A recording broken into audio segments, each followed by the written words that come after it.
Appendix of poems etc. In Schiller's dramatic works, by Friedrich Schiller. Appendix. The following variations appear in the first two verses of Hector's Farewell, as given in The Robbers, Act E. Scene 2. ANDROMACHE. Wilt thou, Hector, leave me? Leave me weeping, where Achilles' murderous blade is heaping bloody offerings on Patroclus' grave? Who, alas, will teach thine infant truly spears to hurl, the gods to honor duly, when thou art buried, neath dark Xanthus' wave? Hector. Dearest wife, go, fetch my death spear glancing, let me join the battle dance entrancing, for my shoulders bear the weight of Troy. Heaven will be our Astyanax, protector, falling as his country's savior. Hector soon will greet thee in the realms of joy. The following additional verse is found in Amalia's song, as sung in The Robbers, Act E. Scene 1. It is introduced between the first and second verses, as they appear in poems. His embrace what maddening rapture bound us. Bosom throbbed, 'gainst bosom with wild might. Mouth and ear were chained. Night reigned around us and the spirit winged toward heaven its flight. From The Robbers, Act IV. Scene 5. Chorus of Robbers. What so good for banishing sorrow as women, theft, and bloody affray? We must dance in the air tomorrow, therefore let's be right merry today. A free and jovial life we've led, ever since we began it. Beneath the tree we make our bed, we ply our task when the storm's o'erhead and deem the moon our planet. The fellow we swear by is Mercury, a capital hand at our trade is he. Today we become the guests of a priest, a rich farmer tomorrow must feed us, and as for the future, we care not the least, but leave it to heaven to heed us. And, when our throats with a vintage rare we've long enough been supplying, fresh courage and strength we drink in there, and with the evil one friendship swear, who down in hell is frying. The groans o'er fathers reft of breath, the sorrowing mother's cry of death, deserted bride's sad sobs and tears, are sweetest music to our ears. Ha! When, under the axe each one quivering lies, when they bellow like calves, and fall round us like flies, naught gives such pleasure to our sight, it fills our ears with wild delight. And when arrives the fatal day the devil straight may fetch us. Our fee we get without delay, they instantly jack catch us. One draught upon the road of liquor bright and clear, and hip, hip, hip, hurrah, we're seen no longer here. From The Robbers, Act IV. Scene 5. Moor's Song. Brutus. Ye are welcome, peaceful realms of light. Oh, receive Rome's last surviving son. From Philippi, from the murderous fight, come I now, my race of sorrow run. Cassius, where art thou? Rome overthrown, all my brethren's loving band destroyed. Safety find I at death's door alone, and the world to Brutus is a void. Caesar, who now, with the ne'er subdued one's tread, hither from yon rocks makes haste to come? Ha! If by no vision I'm misled, 'tis the footstep of a child of Rome. Son of Tiber, whence dost thou appear? Stands the seven-hilled city as of yore oft her orphaned lot awakes my terror, for alas, her Caesar is no more. Brutus. Ha! Thou with the 23 wounds, who hath, dead one, summoned thee to light? Back to gaping Orcus' fearful bonds, haughty mourner. Triumph not tonight, on Philippi's iron altar, lo! Reeks now freedom's final victim's blood, Rome o'er. Brutus' bier feels her death throe, he seeks Minos. Back to thy dark flood, Caesar. Oh, the death stroke Brutus' sword then hurled. Thou, too Brutus thou? Could this thing be? Son, it was thy father. Son, the world would have fallen heritage to thee. Go, mongst Romans thou art deemed immortal, for thy steel hath pierced thy father's breast. Go and shout it even to yon portal. Brutus is, mongst Romans deemed immortal, for his steel hath pierced his father's breast. Go, thou knowest now what on Lethe's strand made me a prisoner stand. Now, grim steersman, push thy bark from land. Brutus. Father, stay. In all earth's realms so fair, it hath been my law to know but one, who with mighty Caesar could compare, and of yore thou calledst him thy son. None but Caesar could a Rome o'erthrow, Brutus only made great Caesar fear. Where lives Brutus, Caesar's blood must flow. If thy path lies yonder, mine is here. From Wallenstein's camp, Scene 1. Recruit's Song. How sweet the wild sound of drum and of fife! 2. Roam o'er earth's round, led a wandering life, with steed trained aright, and bold for the fight, with a sword by the side, to rove far and wide, quick, nimble, and free as the finch that we see on bushes and trees, or braving the breeze. Huzza, then! The Freelander's banner for me, from Wallenstein's camp, seen the last. Second cuirassier sings. Up, up, my brave comrades! To horse! To horse! Let us haste to the field and to freedom. To the field, for 'tis there that is proved our heart's force, 'tis there that in earnest we need 'em. None other can there our places supply, each must stand alone, on himself must rely. Chorus. None other can there our places supply, each must stand alone, on himself must rely. Dragoon. Now freedom appears from the world to have flown, none but lords in their vassals one traces, while falsehood and cunning are ruling alone o'er the living cowardly races. The man who can look upon death without fear, the soldier, is now the sole freeman left here. Chorus. The man who can look upon death without fear, the soldier, is now the sole freeman left here. First Jaeger. The cares of this life, he casts them away, untroubled by fear or by sorrow.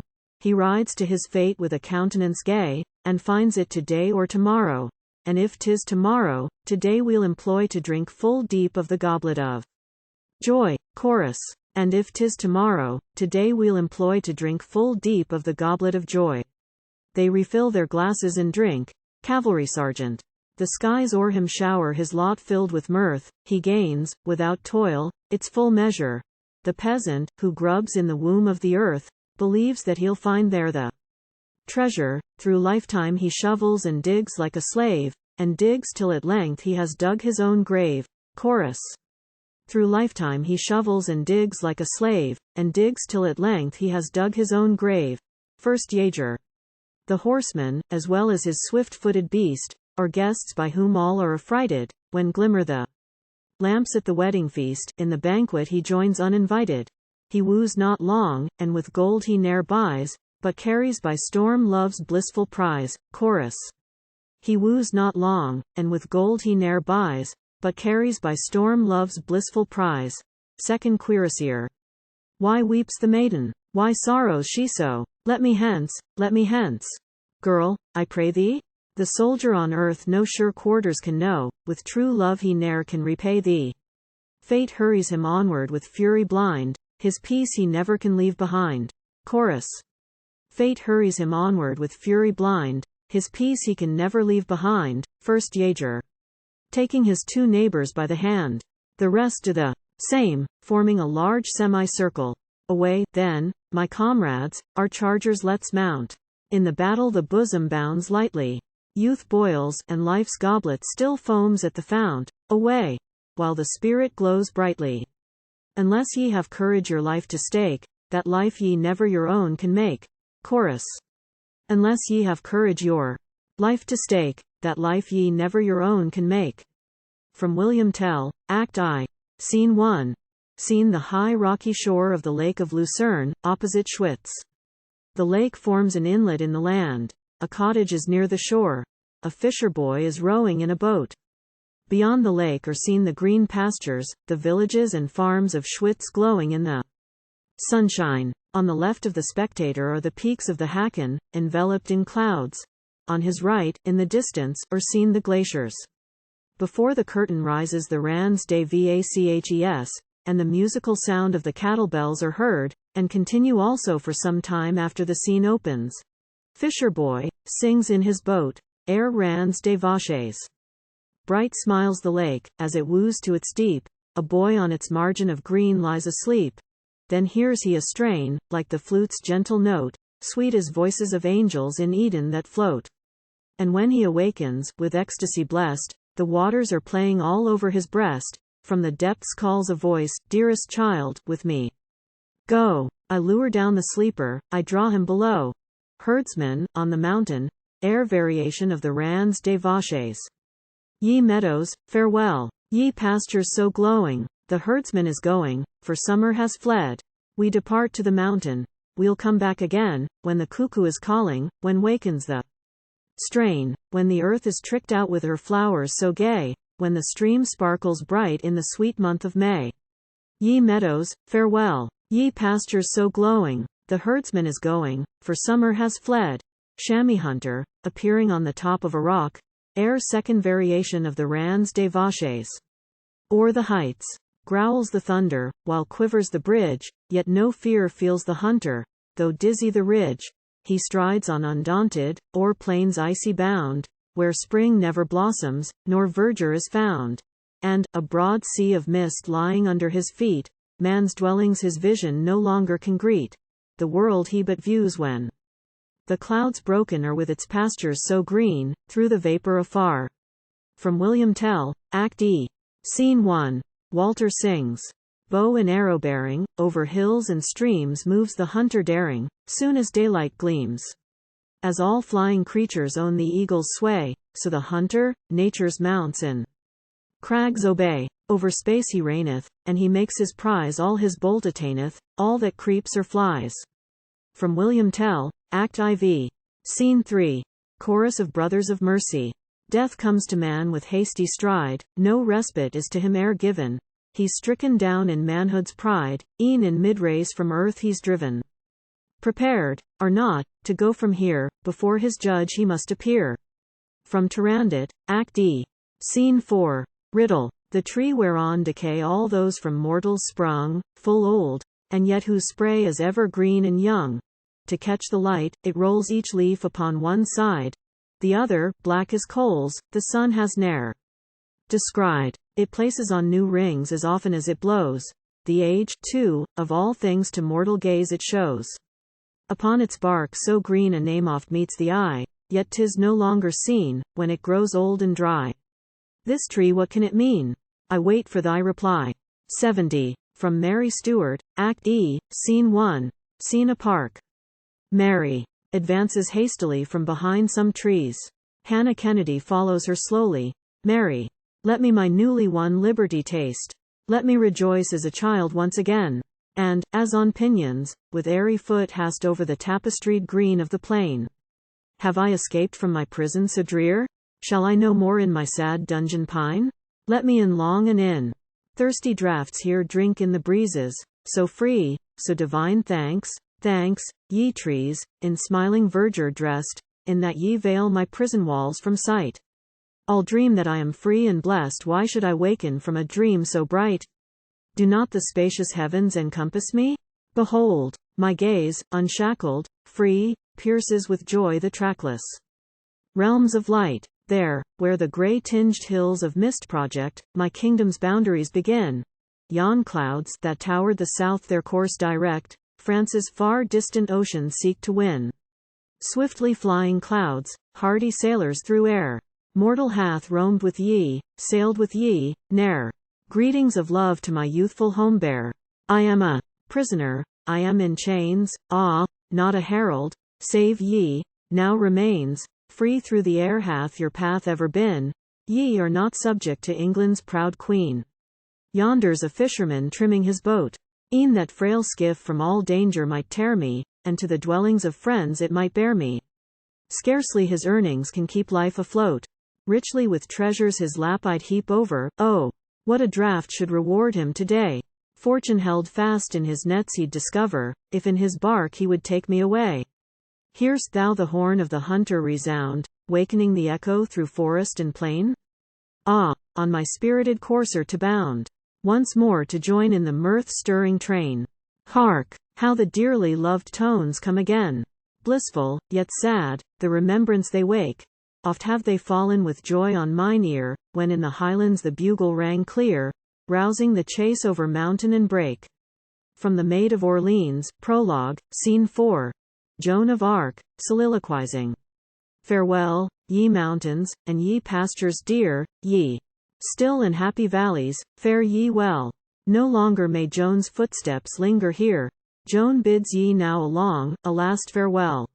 Ye meadows that I watered, and each bush set by my hands, ne'er may your verdure fail. Farewell, ye grots, ye springs that cooling gush thou echo, blissful voice of this sweet vale, so want to give me back an answering strain, Joan must depart, and ne'er return again. Ye haunts of all my silent joys of old, I leave ye now behind forevermore. Disperse, ye lambs, far o'er the trackless wold. She now hath gone who tended you of yore. I must away to guard another fold, on yonder field of danger, stained with gore. Thus am I bidden by a spirit's tone, 'tis no vain earthly longing drives me on.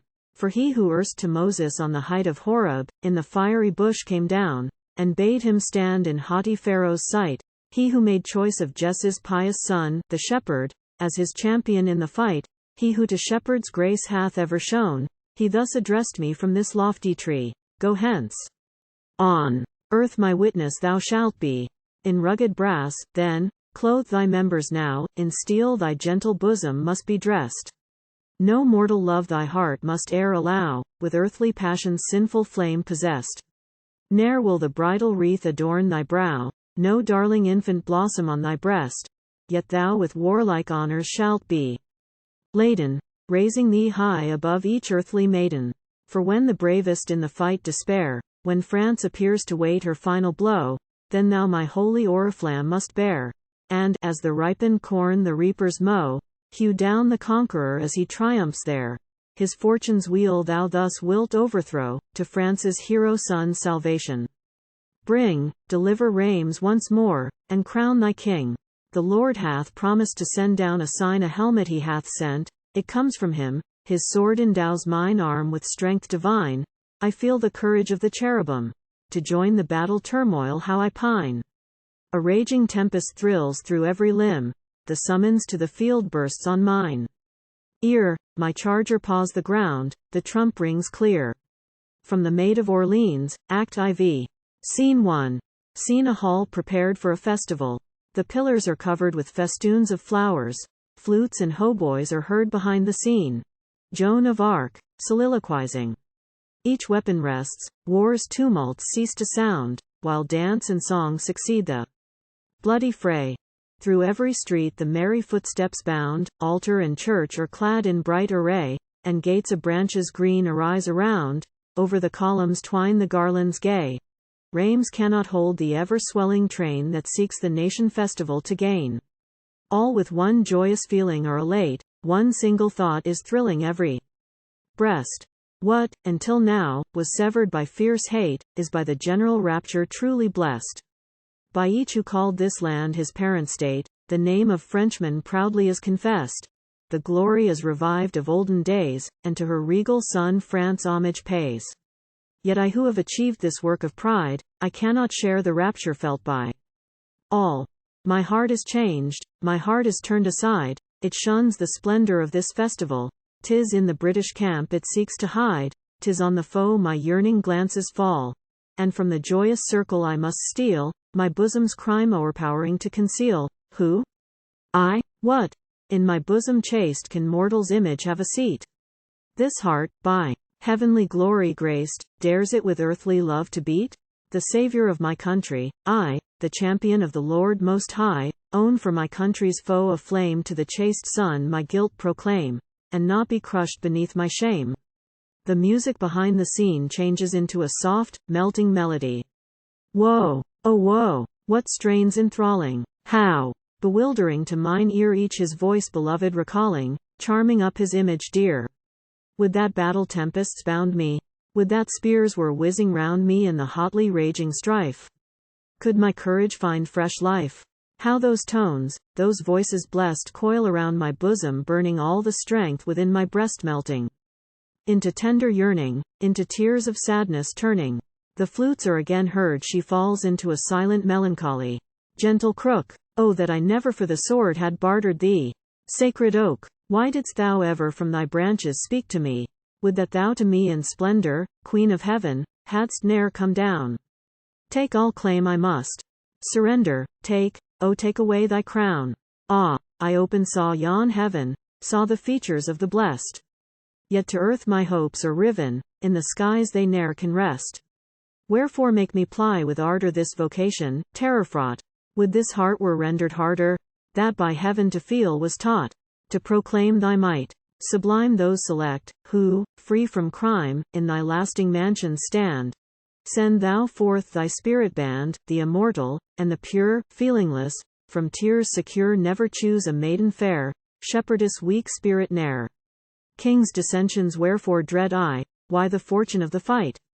Guilelessly my lambs once fed I on the silent mountain height, yet thou into life didst bear me, to the halls where monarchs throne.